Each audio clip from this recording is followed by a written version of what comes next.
오늘은 죄는 회개하고 죄는 용서받아야 한다라고 하는 제목입니다. 주는 그리스도시요 살아계신 하나님의 아들이십니다. 아멘. 원래 우리 인간은 창조주 하나님께서 우리 인간을 영적인 존재로 창조하셨습니다. 말씀으로 창조했지요. 그리고 우리 인간에게 영적인 은혜를 우리에게 주셨습니다. 하나님과 함께할 때 우리 인간은 가장 행복합니다. 반대로 말하면 하나님을 떠날 때 모든 문제가 되어지는 것입니다. 하나님을 떠나면서만 되는 게 중요한 게 아니고 사단에게 잡혀버린 것입니다. 사단의 심부름하고 사단의 종로로 가다가 이 땅에 사는 동안에 지옥 배경 누리다가 지옥 가게 되어 있습니다. 누구도 여기서 스스로 벗어날 수 없습니다. 누구도 여기서 스스로 빠져나올 수 없습니다. 그래서 하나님이 우리에게 은혜를 주셨습니다. 그 은혜가 뭡니까? 예수 그리스도를 우리에게 보내주신 것입니다. 하나님 떠난 우리에게 하나님 만나는 길이 되신 그리스도입니다. 사단에게 잡혀서 죄의 종로로 가다 보니까 계속 저주 재앙이 올 수밖에 없습니다. 그래서 그 죄 문제, 재앙의 문제를 해결하신 참 제사장 되신 그리스도를 우리에게 보내주셨습니다. 지금도 눈에 보이지 않는 이 사단은 계속해서 우리를 속이고 무너뜨리려고 합니다. 여자의 후손 되신 그리스도께서 사단의 머리를 완전히 박살내버렸습니다. 참 왕으로 오셨습니다. 그럼 이 그리스도를 어떻게 하면 됩니까? 내 마음속에 영접할 때, 내 마음의 주인으로 모셔드릴 때 하나님의 자녀가 되는 것입니다. 자녀만 하나님 앞에 예배드릴 수 있습니다. 자녀만 하나님이 주신 축복을 누릴 수 있습니다. 그래서 오늘 하나님의 자녀된 여러분이 있는 모든 현장에서 하나님의 자녀된 신분, 권세, 이 축복 누리게 되시기를 바랍니다. 오늘 성경에 보면은 중요한 교회가 하나 나옵니다. 고린도 교회지요. 바울이 2차 전도 여행 때에 고린도에 한 1년 반 정도 머무르면서 세운 교회가 고린도 교회입니다. 바울이 세운 교회 가운데 아마 가장 큰 교회가 고린도 교회입니다. 교회가 크다 보니까 성도들도 굉장히 많았었겠죠. 근데 이 성도들이 다 원리스트해져서 세계복음만 있으면 얼마나 좋았겠습니까? 사단은 가만히 놔두지를 않습니다. 이 고린도 교회의 특징이 나와 있습니다. 좋은 특징이 아니라 안 좋은 특징이 나와 있습니다. 고린도 교회는요, 굉장히 많은, 말썽이 많은 교회였습니다. 여러분, 우리가 복음으로 하나 되지 않으면요, 교회 안에는 계속 말썽이 일어나고, 분쟁이 일어나고, 싸움이 일어납니다. 물론, 다양한 사람들, 많이 모여있기 때문에 크고 작은 문제가 일어날 수 있습니다. 근데 고린도 교회는 특히 이런 문제가 많았다라고 하는 것입니다. 아무것도 아닌 일에 싸우는 그런 교회였습니다. 심지어 먹는 음식 가지고도 싸웠습니다. 어느 정도였느냐? 교회 안에 파가 나눠졌습니다. 나는 베드로파다, 바울파다, 나는 아볼로파다 해가지고 막 서로 교회 안에 분쟁이 일어나는 것입니다. 서로 비방하면서 싸우는 것입니다. 저는 부교육자 생활을 한 15년 가까이, 거의 20년 가까이를 부교육자 생활했거든요. 한 5군데 정도 이렇게 부교육자 생활을 했습니다.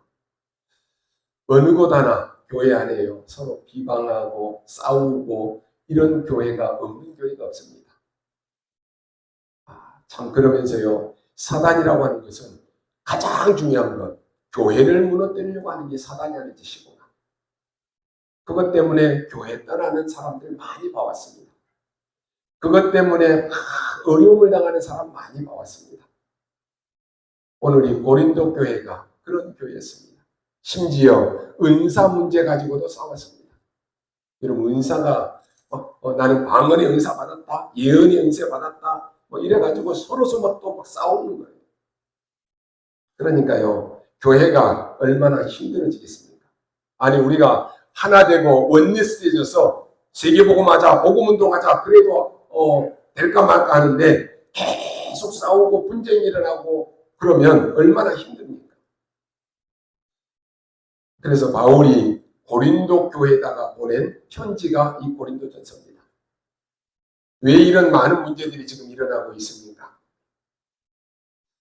고린도 교회가 그만큼 중요한 교회다라고 하는 것입니다. 중요한 교회이기 때문에 하나님이 축복하시지만은 또 사단의 입장에서는 가만히 놔둘 수가 없습니다. 저는 우리 교회가요, 복음운동하는 교회고, 여러분이 복음운동하는 전도 제자가 맞다라고 하면은 사단의 입장에서는 우리 교회를 가장 싫어할 것입니다. 사단의 입장에서 보면 전도운동하고 생명운동하고 복음운동하는 여러분 우리 장로님들, 권사님들, 집사님들, 렘넌트들을 가만히 놔두진 않을 것입니다. 계속 속이고 어떻게 하면 무너뜨리려고 하는지, 어떻게 하면 교회 안에 분쟁을 일으키는 주범이 되는지 계속 속일 거예요. 우리가요, 세계복음하는 일에 앞장서서 주역이 되고 증인이 돼야 되는데 교회를 분열시키는 일에 내가 주역이 된다. 어떻게 되겠습니까? 자기가 그 하는 짓도 잘 모르는 거예요. 고린도 교회에 이런 문제가 계속 일어나서 싸움이 일어난 것입니다. 심지어 성찬식 가지고도 싸웠습니다. 이 우상 신전에서 나온 음식을 먹어야 된다, 먹지 말아야 된다, 그거 가지고도 또 싸웠습니다. 저는요, 우리 장로님들이, 권사님들이 전도에 관한 것을 싹 잊어버리면요, 자리 때문에 싸웁니다. 저는 부교육자 생활에 그거 많이 봤거든요. 여러분이 생명운동하는 일에 막 바빠야 되고 교회를 어떻게 든든히 세울까 거기에 바빠야 되는데 여기에 관심이 없으면 전도운동에 관심이 없으면 자리 때문에 싸우는 거예요. 내가 무슨 위원회 위원장이 돼야 되는데 나보다 더 까마득한 후배 장로가 말이야 위원장이 됐네? 시기 질투 일어나는 거예요. 오늘 우리 교회는요 오직 복음운동하는 전도운동하는 그런 교회입니다. 감사하게도 우리 장로님, 권사님들, 우리 집사님들, 렘넌트들이 포럼할 때 보면 현장에서 내가 어떻게 생명운동할 것인가 여기에 관심 있는 거예요. 사단의 입장에서는 가만히 놔둘 수가 없는 거죠. 얼마나 중요합니까? 여러분이요 그리스도로 답이 안 나면 결국은 다른 거 틀린 거 붙잡고 망하는 것입니다. 그리스도로 완전히 답이 나버렸다. 모든 것 간단합니다. 그렇죠? 그리스도 답이 안 나면 자그마한 일에도 서운해요. 사단은요, 이 섭섭마귀를 심어놓는다니까요. 아무것도 아닌 일에 혼자서 섭섭해가지고 삐지고 토라지고 시험 들고 그래서 또 교회 나가고 그런 일이 벌어지는 거예요. 그리스도로 답이 나버렸다. 간단하고 아무 문제 될 거 없습니다. 그리스도로 답이 났다. 여러분의 현장에 전도운동은 계속 일어납니다. 어떤 문제, 사건이 일어나도 상관없습니다. 무조건 여러분이 다 버리고 내가 오직 복음운동, 전도운동 하겠다. 이 표대를 잡으면 잘한다, 못한다. 그게 아닙니다. 무조건 하나님이 그 사람에게 역사하게 되어 있습니다. 여러분이 복음에 답을 내버리면 전도운동은 일어납니다. 복음으로 진짜 답을 내버리면 그때부터 제자들이 오는 것입니다. 그래야 여러분 우리가 이 지역을 살리고 세계 살릴 수가 있는 것입니다. 그러면 복음으로 답이 안 났다라고 하는 말이 뭡니까? 복음으로 답이 안 나면 무슨 문제가 일어납니까? 결국은 다른 것 붙잡게 되는 것입니다. 그러니까요, 자꾸 뭐가 생깁니까? 다른 것 붙잡고 다른 것 열심히 하니까 자기도 모르는데 분열이 일어나는 거예요. 교회 안에요, 여러분 오직 복음으로 답이 안 나면 분열이 일어난다니까요. 사단이 다른 것 가지고 속일 수 없잖아요. 분쟁, 분열, 싸움, 시기 질투 이런 걸 가지고 계속 무너뜨리는 거예요. 우리가 지난 시간에 말씀 받았습니다. 교회가 없어진다, 재앙시대 오는 것입니다. 교회가 없어진다, 전쟁이 일어납니다. 교회가 없어진다, 정신병 일어날 수밖에 없습니다. 그래서요, 자꾸 분열을 일으킨다니까요. 전부 내가 하는 것은 옳다. 내가 생각하는 게 다 맞아. 그게 뭡니까? 창세기 3장이에요. 내 생각, 내 주장, 내가 다 맞다는 거예요. 왜 싸움이 일어날까요? 다른 사람은 틀렸고 내가 주장하는 거, 내가 생각하는 게 맞다라고 하니까 문제 일어나는 거예요. 그게 창세기 3장이라니까요. 네가 하나님처럼 되면 돼. 네가 하나님이니까 하나님 믿을 필요 없어. 그게 사단이 속이는 거라니까요. 내 생각이 옳으니까 그걸로 끝나는 것이 아니라 분열이 일어나는 것입니다. 싸우고 그래서 떠나고 시험 들고 그렇게 되는 거예요. 교회 떠나고요. 시험 들었다라고 하는 사람들 저는 현장에서 만나봤거든요. 다 자기가 맞아요. 다 자기는 맞는데 교회가 잘못됐고 목사님이 잘못됐고 장로님이 잘못됐고 그래서 나왔다는 거예요. 자기는 아무 문제 없다는 거예요. 그게 창세기 3장입니다. 그리스도로 답이 났으면 그럼 시험 들 게 뭐가 있습니까? 그리스도면 끝인데 그렇지 않습니까? 이런 중에요. 지금 교회 안에 문제가 딱 생겼습니다. 어떤 문제가 생겼습니까? 누가 큰 잘못을 했다라고 지금 이렇게 되는 것입니다. 이렇게 되니까 어떻게 됩니까? 그거 가지고 또 싸움이 붙게 되는 것입니다. 그게 오늘 고린도전서 5장 1절로 8절입니다. 어떤 문제가 나왔습니까? 그 아비의 아내를 취했다라고 나와 있습니다.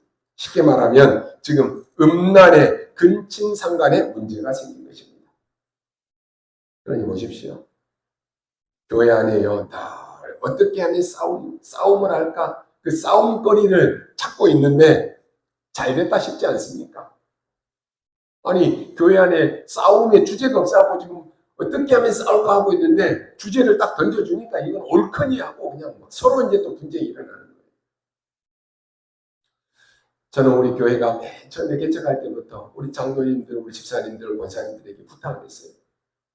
우리 교회 안에서는 여러분이 밖에서 누구를 만나든지 간에 불신앙 얘기하지 말아라. 누군가 불신앙 얘기하면 여러분 그 자리를 털고 일어나든지 아니면 그 불신앙의 주제를 바꿔라. 그래서 살려라. 그러잖아요. 계속 여러분 불신앙 얘기하면요. 나도 모르게 처음에는 아니야라고 하다가 서서히 불신앙이 심어지는 거예요. 나도 죽고 다 죽이는 것입니다. 오늘 우리가 서론에서 몇 가지 꼭 참고해야 될 것이 있습니다. 우리에게는 하나님의 계획 때문에 오는 고통도 있습니다. 그러나 내가 잘못해가지고 오는 그러한 고통도 많습니다. 그럼 그걸 어떻게 할 것입니까? 문제는 우리는 잘못된 회개를 자꾸 합니다. 또 잘못된 정죄를 계속합니다. 그리고 잘못된 용서를 하는 것입니다. 그게 첫 번째 문제입니다. 잘못된 회개가 뭡니까? 지금 싸움이 붙었는데 기준이 뭐냐? 사람의 기준으로 누가 어떻다, 누가 저렇다, 나는 어떻다. 그래가지고 여러분 회개가 되겠습니까? 회개는 하나님 앞에 하는 것입니다. 안 그러면요 법적인 싸움까지 가게 되는 것이에요. 부부싸움 할 때 어떻게 합니까? 이혼하기 직전에 막 법적인 싸움까지 가야 된다니까요. 변호사는 뭐 하는 사람입니까? 누군가 한 편을 들어주는 사람, 변호해주는 사람이 변호사입니다. 법을 잘 이용해서 될 수 있으면 법률을 잘 빠지고 또 그 법을 잘 활용해서 어떻게 하자. 그거 아닙니까? 근데 그렇게 하는 것이 무슨 회개입니까? 그건 회개 아닙니다. 또 잘못된 사람을 재판했더니 증거를 못 찾아가지고 무죄가 되었다. 아니면 또 증거를 찾았는데 죄가 되었다. 그 죄 때문에 벌을 받고 나왔다. 그게 회개입니까? 그게 해결된 것입니까? 그건 회개 아닙니다. 우리는 자꾸 잘못된 회개를 하고 또 잘못된 정죄를 계속합니다. 또 해를 나눠가지고 이 사람 저 사람 죽이기 위해서 정죄하고 그럽니다. 여론을 일으키기도 합니다. 그래서 막 정죄하고 죽입니다. 여러분 요즘에 유튜브 같은 데 보면요. 가짜가 얼마나 많은지 몰라요. 엊그제는 제가 이렇게 그 컴퓨터를 하다 보니까요. 임용 사망 그러고 딱 떴더라고요. 야, 그래서 또 한번 들어가 봤어요. 아닌지는 알지만. 이 사람들이요. 너무 가짜를 이제 진짜처럼 만들어가지고 아니면 말고예요. 조회수만 계속 올리면 되는 거예요. 이런 가짜들이 얼마나 많은지 몰라요. 그러니요. 얼마나 사람들이 여기에 속기 쉽습니까? 죄를 모르고 될 수 있으면 많이 부풀려가지고 그렇게 하려고 합니다. 이게 어떻게 되겠습니까? 또 틀린 용서를 합니다. 내 편이니까, 우리 편이니까 잘못해도 용서해주면 돼. 그렇습니까? 그게 무슨 용서입니까? 용서는 하나님 앞에서 해야 되는 것입니다. 모든 것을 하나님 앞에서 우리는 해야 되는 것입니다. 그러면 먼저 서론에서 죄라고 하는 것이 뭡니까? 죄는 원죄가 있습니다. 하나님을 떠나서 죽어가는 사람은 하나님이 아니면 해결할 수 없습니다. 하나님 떠났기 때문에, 떠나면서 오는 문제이기 때문에 하나님 만나야지만이 해결되는 것입니다. 다른 방법 없어요. 여러분이 원죄가 뭔 말인지 모르면 그리스도도 모르고 절대로 운명은 바뀌지 않습니다. 여러분 지금 천주교에서도 그런 고백하잖아요. 맨 처음에 고백할 때 원죄 없으신 마리아. 여러분 가서 다 보세요. 천주교 같은데 그 마리아 상 밑에 보면은 다 써놨어요. 원죄 없으신 마리아. 그렇게 기도한다니까요. 여러분 원죄가 없으신 분은 그리스도 외에는 없습니다.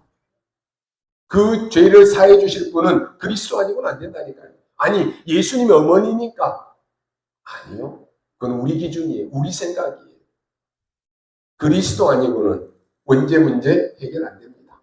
그리스도 아니고는 죄와 저주에서 운명에서 절대로 해결받지 못합니다.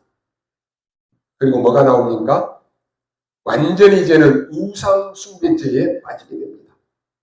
그래서 사도행전 13장, 16장, 19장에 무속과 정술과 우상 숭배 이 죄에 계속 빠집니다. 그 정도가 아닙니다.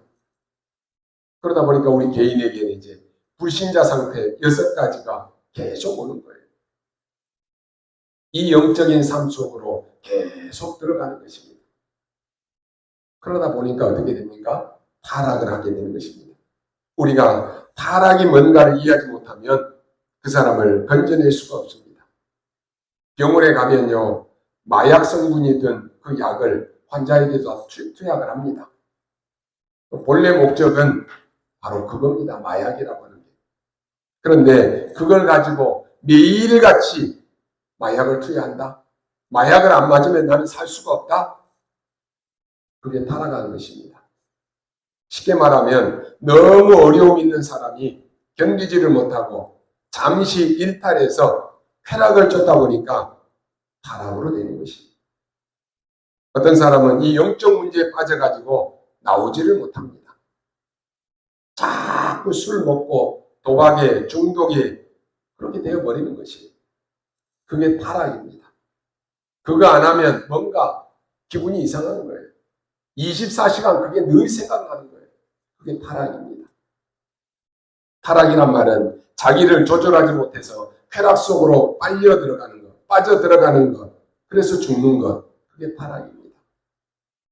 내가 그 문제를 넘어설 힘이 없는 것입니다. 하나님의 은혜 아니고는 절대로 고칠 수 없습니다. 하나님의 은혜 아니고는 절대로 빠져나올 수 없습니다. 그 뒤에 또 무슨 죄가 있습니까? 자범죄가 나옵니다. 다른 사람에게 피해를 주고 다른 사람을 어렵게 만드는 것입니다. 이런 많은 범죄 사람들이 지금 빠져 있다라고 하는 것입니다. 그러니 하나님이 실제로 치료하지 않고는 치료될 수가 없습니다. 아무리 말하고 아무리 싸워도 해결이 안 됩니다. 이때 고린도 교회에 중요한 인물이 하나 나타났습니다. 그래서 이 문제 많고 싸움 많고 제일 어려운 이 교회를 최고의 교회로 만들어버렸습니다. 그 사람이 누구냐? 브리스가 부부입니다. 대부분 문제 일어나면 다 떠나잖아요. 그 교회를 최고의 교회로 만든 사람이 브리스가 부부예요. 여러분, 우리가 응답받으면 교회를 살릴 수 있습니다. 내가 은혜 받으면 목회자를 살릴 수 있습니다. 내가 응답받으면 중직자의 모델이 되는 것입니다. 여러분이 이 축복을 받으시기 바랍니다. 브리스가 부부 같은 이런 사람이 나타나서 바울을 도왔는데 이게 세계복음화, 나중에 로마복음화까지 계속 가는 것입니다. 지금 브리스가 부부는요, 고린도를 완전히 살렸을 뿐만 아니라 바울을 완전히 돕고 살렸습니다. 하나님이 축복하시니까요, 아예 평생을 바울을 따라다니면서 바울이 완전히 복음에 올인하도록, 전도운동에 올인하도록 도운 사람입니다. 심지어 바울은 이렇게 고백합니다. 브리스가 부부를 얘기하면서요, 이들은 목을 내놓았다 그랬습니다. 돈은요, 외상으로 내놓을 수 있어요. 그렇죠. 목사님 내가 전도운동 하는데 목사님 내가 돈을 이렇게 헌금할게요. 내놓을 수 있어요. 외상으로도 내놓을 수 있잖아요.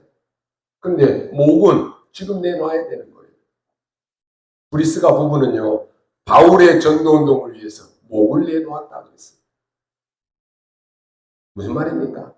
내가 주를 위해서, 교회를 위해서, 목사를 위해서 내가 목숨 바쳐 일해야지. 물론 그 말도 맞지만 그게 아니고요. 이 브리스가 부부는 바울의 동역자입니다.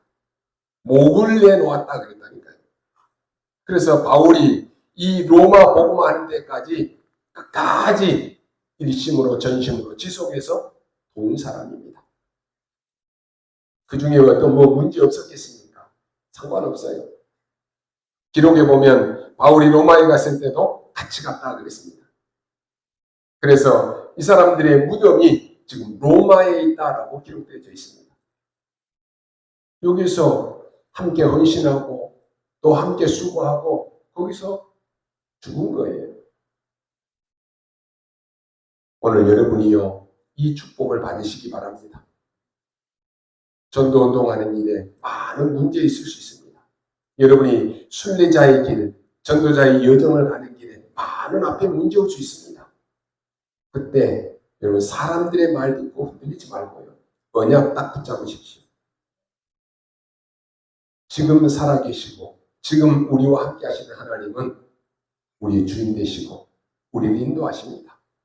내가 구원받은 하나님의 자녀가 맞다면 여러분을 잘못된 길로 인도하겠습니까? 망하는 길로 인도하겠습니까? 절대로 속지 말라는 거예요. 절대로 흔들리지 말라는 것이. 우리 입 밖에 불신앙 내뱉지 말라고 하는 것이. 이 사람들 한번 보십시오. 첫 번째로 브리스가 부부가 어떤 능력을 가지고 갔습니까? 성경에 있는 말씀을 그대로 성취하는 증거를 딱 붙잡은 것입니다. 오늘 여러분이요, 말씀 성취의 주역이 되어야 되는 것입니다. 이때 어떻게 해야 되고 저 때는 또 어떻게 해야 됩니까? 그 말이 아닙니다. 하나님의 말씀의 능력과 그 흐름을 그대로 잡은 사람입니다. 이 문제를 이기고 용서하는 능력을 가진 사람은 사람을 살리게 됩니다. 사람을 살리고 시대를 바꾼 사람이 누구였느냐? 요셉입니다. 성경의 가장 중요한 인물 중 하나가 요셉 아닙니까? 요셉이 어떤 능력을 가지고 갔는가라고 하니까요, 형들이 실제로 이 요셉을 죽이려고 하다가 팔아버렸잖아요. 얼마나 무서운 순간이었겠습니까? 얼마나 두려웠겠습니까? 한 명이 팔자라고 하는 것도 아니고 형들이 다 요셉을 그냥 죽여버리자. 근데 이 한 명이요, 죽이지 말고 우리 요셉을 그냥 팔자. 그렇게 해서 살아난 인물이 요셉입니다. 나중에 요셉이 하나님 앞에 정말로 은혜 받았는데요, 누명을 쓰고도 감옥에 갔잖아요. 결국은 요셉은 애굽의 총리가 됩니다. 이때 요셉은요, 그래 이제 잘 됐다. 내 원한을 풀어야지. 내 원수를 죽여야지. 그래서 보디발을 부르거나 보디발의 아내를 불러서 죄를 묻지 아니했습니다. 총리가 되었을 때 따로 불러서 이들을 나무랬다 그런 기록이 없다니까요. 더 놀라운 것은 형님들이 요셉 앞에 무릎을 꿇습니다. 그때 요셉이 말합니다. 염려하지 마시라 그랬습니다. 하나님이 우리의 생명을 구원하기 위해서 나를 앞서 보냈다 그랬습니다. 형들이 나를 판 것이 아니고 하나님이 나를 앞서 보내셨다. 얼마나 믿음의 고백이고 얼마나 멋진 고백입니까? 그러다가 아버지 야곱이 이제는 죽습니다. 성경의 기록에 보면 요셉이 도저히 이해할 수 없을 정도로 대성통곡을 했다라고 나와 있습니다. 그러니까요, 그 울음소리를 들은 형들이 또 옛날 생각이 나는 거예요. 깊은 근심 속에 또 빠지게 된 것입니다. 야, 이제 큰일 났다. 그동안에는 우리 아버지가 있어서 우리를 보호해 주니까 요셉이 우리를 걱정하지 말라고 했는데 이제 아버지가 죽었으니까 큰일 났다. 아버지 때문에 우리가 살았는데 이제 우리도 다 죽었다. 그렇게 생각했다니까요. 그때 요셉이 한 얘기를 또 보십시오. 형님들에게 말합니다. 형님들은 나에게 악을 행했지만 하나님께서는 저에게 선으로 갚으셨다 그랬습니다. 내가 형님들의 자녀들까지도 내가 끝까지 책임지겠다 그랬습니다. 바로 그 능력입니다. 이 완전히 모두를 살리고 세상을 살리는 것입니다. 우리가 세상 살리는 용서의 능력을 가져야 됩니다. 오늘 메시지 듣는 여러분 가운데 혹 미워하는 사람이 있습니까? 오늘 그 미워하는 감정, 미워하는 사람 싹 다 없애시기 바랍니다. 있다면 그것처럼 무능한 사람 없습니다. 복음의 참 능력이 뭡니까? 용서할 수 있어야 됩니다. 그리고 두 번째로는 용서하는 복음의 능력을 가진 사람은 한 세대를 바꾸는 것입니다. 우리가 잘 아는 신약성경의 빌레몬 같은 사람 보십시오. 자기 집의 종이었습니다. 그런데 자기를 속이고 도둑질을 하고 도망을 갔습니다. 누가요? 오네시모입니다. 그래서 결국은 잡혀서 감옥에 들어갔습니다. 그 감옥 안에서 누구를 만납니까? 바울을 만났습니다. 거기서 복음을 들은 거예요. 오늘 여러분의 현장에 이런 사람들도 있을 것입니다. 복음은 모든 것을 살리는 것입니다. 그리고는 이 오네시모가 이제는 회개합니다. 내가 그동안에 잘못 살았구나. 내가 그동안에 망한 인생을 살았구나. 회개를 합니다. 그러면서 은혜가 임해서 말씀을 듣고 치유가 되고 변화되어서 내가 복음을 몰라서 그랬었구나. 내가 그리스도 몰라서 이런 삶을 살았구나. 이제는 내가 복음을 위해서 살아야 되겠다. 그렇게 결단 내립니다. 바울이 이런 변화를 보면서 이 사람이 복음운동의 사람이 맞구나. 그래서 그 오네시모의 주인 되었던 빌레몬에게 편지를 보냅니다. 그게 빌레몬서 아닙니까? 당시의 종이었던 오네시모를 만났는데 그가 이제는 복음을 받고 치유를 받아서 이제는 복음운동에 쓰임받을 사람이 되었는데 이 사람의 죄를 용서해 줘서 빌레몬이 당신이 나를 섬긴 것처럼 이 오네시모가 나를 섬길 수 있도록 좀 도와달라. 그 보낸 편지가 빌레몬서입니다. 오네시모는 복음을 받고 완전히 개종한 사람입니다. 우리가 세상을 살면서 우리에게 물질의 손해를 끼친 사람 용서하기 힘듭니다. 나를 배신하고 떠난 사람 용서하기 쉽지 않다니까요. 물질 문제만 나오면 부모 자식 간에도 심각해지잖아요. 형제 간에도 심각해집니다. 이게 실제 문제 아닙니까? 근데 빌레몬은 하나님의 은혜가 임해서 오네시모를 용서했습니다. 그 정도가 아니고 훗날에 빌레몬이 교회를 세웁니다. 그리고 그 교회에 목사님으로 감독으로 누구를 모셨느냐? 자기 종이었던 오네시모를 감독으로 모시잖아요. 목사님으로 모셨다니까요. 어떻게 이게 가능할 수 있습니까? 우리 생각으로는 내가 아무리 복음이다라고 할지라도 이것은 안 돼 그러잖아요. 저도 그런 적 많거든요. 어떻게 이게 가능합니까?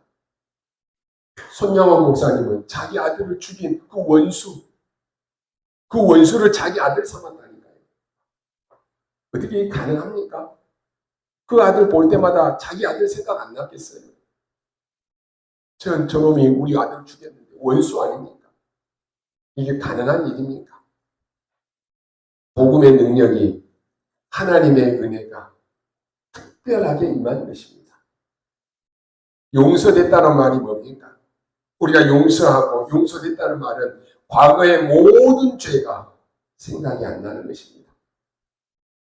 이 빌레몬은 능력자입니다.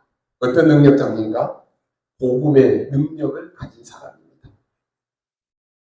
오늘 여러분이 그런 사람이 되시기 바랍니다. 오늘 여러분이 그런 장로님, 그런 권사님, 그런 집사님, 렘넌트가 되시기 바랍니다. 오늘 우리 교회가 이런 교회가 되어야 되는 것입니다. 내가 용서해줘야지, 그게 아니고요. 이 사람의 죄가 생각나지 않는 것입니다. 그게 진정한 용서입니다. 자꾸 아니 목사님 생각이 나는데, 아니 저 사람 얼굴 보면 또 그 죄가 생각이 나는데 어떻게 합니까? 그럴 수 있잖아요. 여러분에게 그 죄보다 하나님의 은혜가 더 크게 임해버리면 내 생각 속에서 없어져 버립니다. 우리가 막 보면 화나고 열받고 하는데 복음의 은혜, 하나님의 은혜가 여러분이 그것보다 더 크게 임해버리면 그게 생각 안 난다니까요. 아니 내가 하나님이 주시는 은혜와 응답이 더 커버리는데 그거 보고 생각이 나겠습니까? 안 나는 거예요. 천하에 못 쓰던 죄인이 돌아와서 회개하고 하나님 앞에 전도자가 된 것입니다. 이 일로 한 세대가 바꿔버린 것입니다. 세 번째로 이 용서하는 힘을 가진 사람은 한 시대를 살립니다. 광야 40년 동안 가는 길에 얼마나 많은 폭동이 일어났습니까? 아니 지도자 모세를 계속 죽이자라고 모세 바꾸자라고 얼마나 괴롭혔습니까? 그 사람들을 위해서 간절히 기도하고 용서하면서 끝까지 이 사람들을 끌고 간 사람이 누굽니까? 모세입니다. 저도요, 목회자 일을 아주 어렸을 때부터 하다 보니까요, 그런 일들이 많더라고요. 근데 하나님은요, 계속해서 저를 훈련시키더라고요. 여러분이 이 언약, 이 은혜가 내게 더 크게 임해버리면 시대 바꾸는 일이 벌어집니다. 오늘 여러분이요, 이 힘을 길러야 됩니다. 사람을 살리고 후대를 살리는 길입니다. 아람 군대가 쳐들어왔을 때 이스라엘을 없애고 엘리사를 잡아가려고 했습니다. 하나님의 능력으로 그들의 눈을 어둡게 해서 전부 체포했습니다. 그때 왕이 엘리사를 보고 이렇게 말합니다. 선생님, 이렇게 안 그러고요. 아버지, 그랬다니까요. 이들을 어디서 죽일까요? 그랬는데 이 사람들을 잘 대접해서 보내줘라, 그랬다니까요. 이게 아람 나라와 전체를 바꾸는 어마어마한 역사가 일어난 것입니다. 여러분, 언약 정확하게 붙잡으십시오. 바울은 뭐라고 말합니까? 바울을 너무 죽이려고 했던 그 원수들 앞에 바울은 이렇게 말합니다. 제 목숨을 가지고 가는 한이 있다라고 할지라도 오늘 이 이스라엘을 구원해달라고 말합니다. 바울을 그렇게 잡아 죽이려고 하는 사람들이 동네에 들어가서 그들의 병을 고쳐주고 또 그들의 부모를 바울을 죽이려고 했는데 또 살려주고 바울을 죽이려고 했는데 회당에 찾아가서 어린아이들을 살렸습니다. 스데반 같은 인물 한번 보십시오. 원수들이 돌을 때려서 스데반을 죽였잖아요. 스데반의 기도 가운데 참 기가 찬 내용이 나오잖아요. 저들을 용서해달라고 기도합니다. 이런 비밀, 복음의 비밀을 가진 사람들이 세계를 살렸습니다. 여러분이 언약 딱 붙잡으시기 바랍니다. 브리스가 부부 같은 이 한 부부가 나오니까요. 완전히 고린도가 뒤집어졌습니다. 그 정도가 아닙니다. 완전히 로마를 발판으로 놨습니다. 하나님이 만드셨다니까요. 오늘 결론으로 말씀드립니다. 여러분, 개들 많이 키우잖아요. 강아지. 우리가 절대로 키우지 말아야 되는 개 세 종류가 있습니다. 어떤 개냐? 선입견입니다. 견자가 개 견자잖아요. 선입견 버려야 돼요.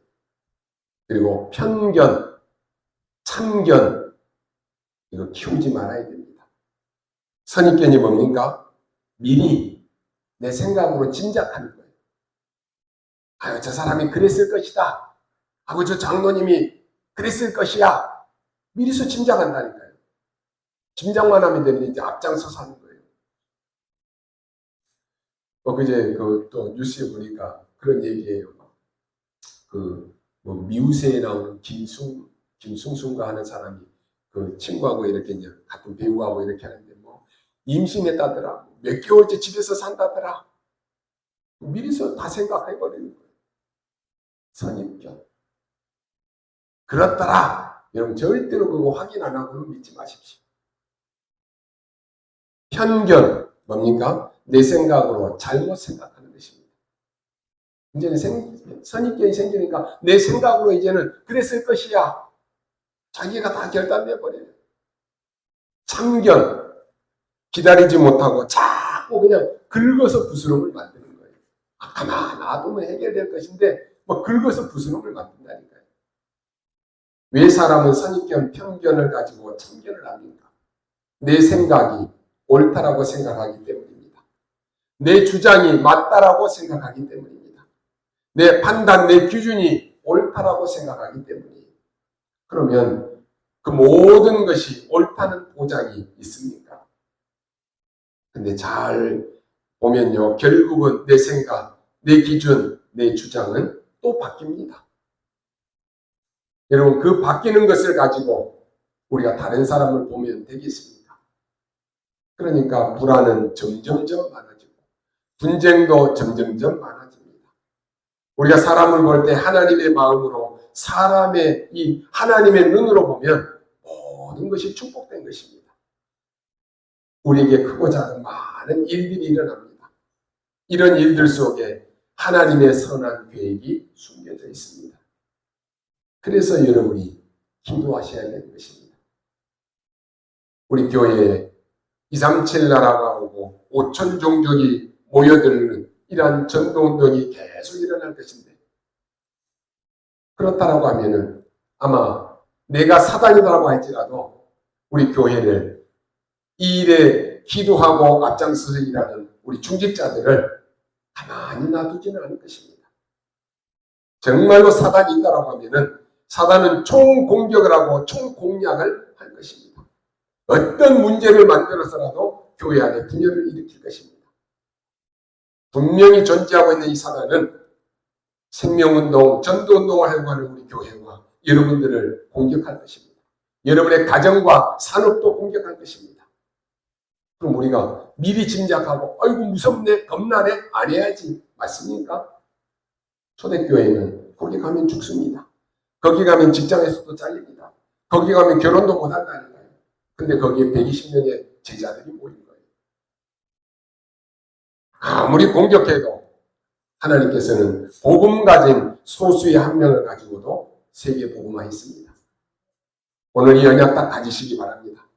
하나님의 언약 가진 요셉 한 명을 통해서 세계를 살렸습니다. 하나님의 능력으로만 가능합니다. 왜 그렇습니까? 우리 능력으로는 할 수 없기 때문에 그렇습니다. 우리는 용서받을 능력도 없고 용서해 줄 수 있는 능력도 없습니다. 하나님이 우리에게 복음을 주셔서 우리를 용서하시고 또 정말로 많은 사람을 용서해서 세계 복음화하라고 하나님이 우리를 부르신 것입니다. 용서는 하나님이 하십니다. 그래서 우리는 하나님께 온전히 회개해야 됩니다. 모든 사람이 하나님께 돌아올 수 있도록 우리는 도와줘야 되는 것입니다.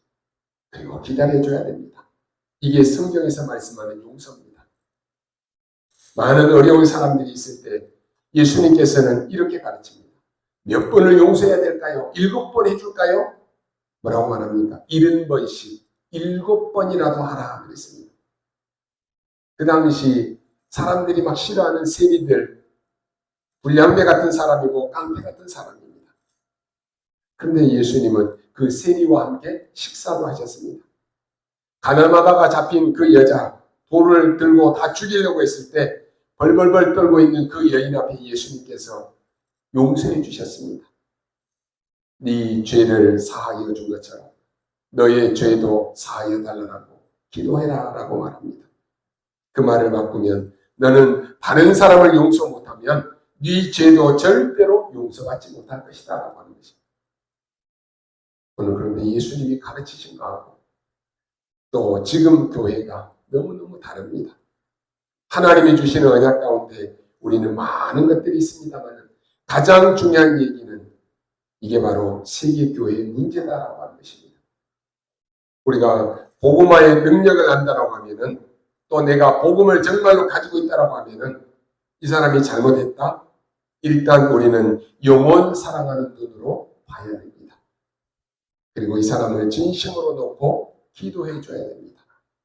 그러면 이 사람이 이것을 알고 회개한다라고 하면은 이 사람이 다시 일어설 수 있는 것이 일어설 수 있도록 도와주는 것입니다.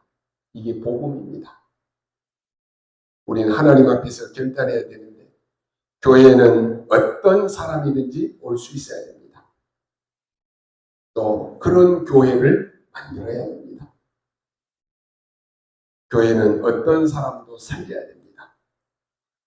교회는 어떤 죄도 용서해 줘야 됩니다. 그래야 고칠 수 있기 때문에 그렇습니다. 그리고 고쳐서 이 사람이 오늘 오네시모처럼 하나님 앞에 설 수 있도록 도와야 되는 것이 이 말을 못 알아듣는다. 절대로 살릴 수 없습니다. 그래서 우리 장로님, 권사님들이 중요한 거예요. 교회 안에 싸우는 사람들, 원수도 많고 자기들끼리 패거리하는 사람도 있습니다. 그게 틀린 것입니다. 하나님이 오늘 우리 교회에 은혜 주셔서요.